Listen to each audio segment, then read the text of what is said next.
Kim, how much are you gonna miss me? You're leaving?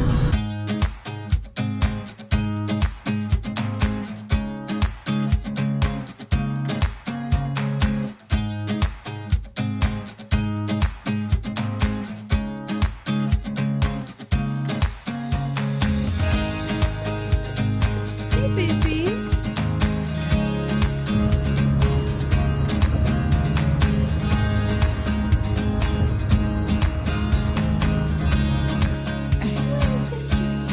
Kicking it with my aunt. Woohoo! So this is my sweet niece, Charlotte.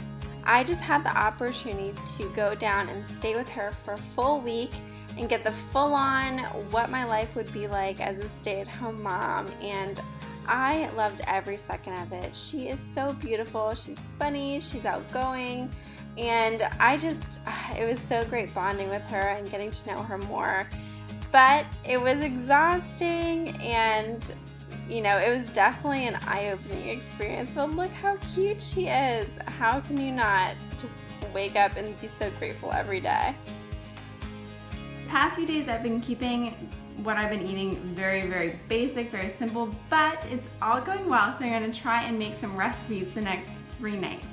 So to start us off, I'm going to make an Italian pulled pork ragu over zoodles. I actually made the zoodles last night around 9 o'clock after she was already asleep and in bed. And then I'm gonna get the pork in the crock pot to cook all day, and it'll just be a super simple dinner. She's actually napping right now, so I actually have to go kind of fast through this. So here are the things that we need. Kosher salt and black pepper, 18-ounce pork tenderloin, garlic, fresh parsley, a 28-ounce can of crushed tomatoes, red peppers, roasted red peppers, 7 ounces, and olive oil and bay leaves. And that's it. It's gonna cook on low in the crock pot for 8 hours. Oh wait, I need to go get thyme from the garden. Of course it has to be raining. Got it. Okay, so you're gonna heat a medium skillet over medium-high heat and then add olive oil. You want to crush the garlic with a knife, and then you're gonna season your pork with salt and pepper. And then the next step is to saute the garlic just until it's browned, and then remove it with a slotted spoon so that you keep the oil in there. Next, you're going to brown each side of the pork about 2 minutes per side. Then transfer that to the crock pot and add all the other ingredients on top. You can save some of your parsley if you want a little garnish at the end, but you're just going to dump everything into the crock pot and then cook it on low for 8 hours. Then you're going to remove the bay leaves, shred the pork with forks, and then you can top it with the remaining parsley and serve it over either pasta, or I chose to do zoodles. And what I did was I just sauteed those zoodles for just a minute to get them a little, still crunchy but still soft, and they were delicious.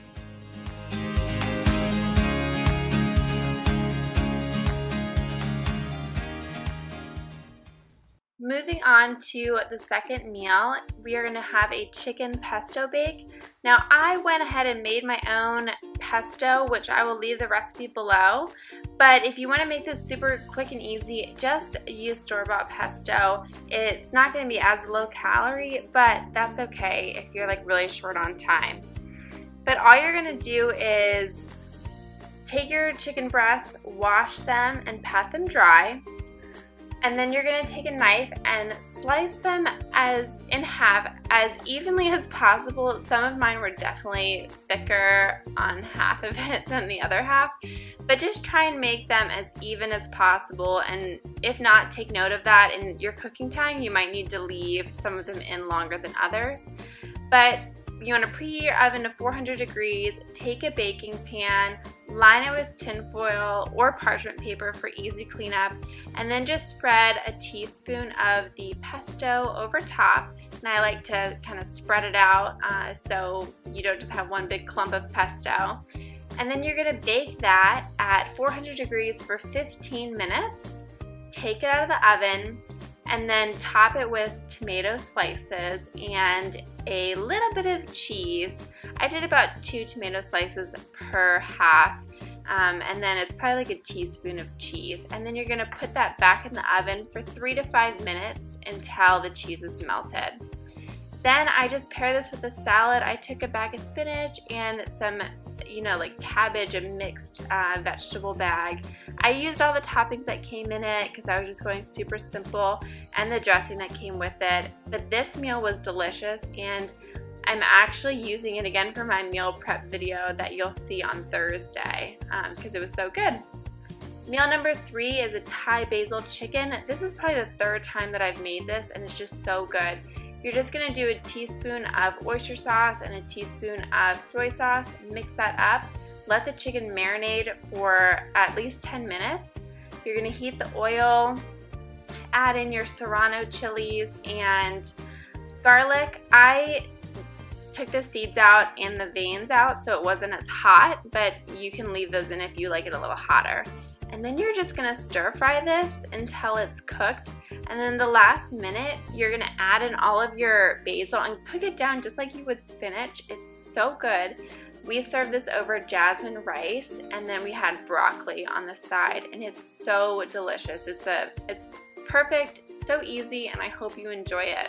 I will leave the full recipes in the description box below, and let me know what you thought of the recipes. Thank you so much for watching. Bye!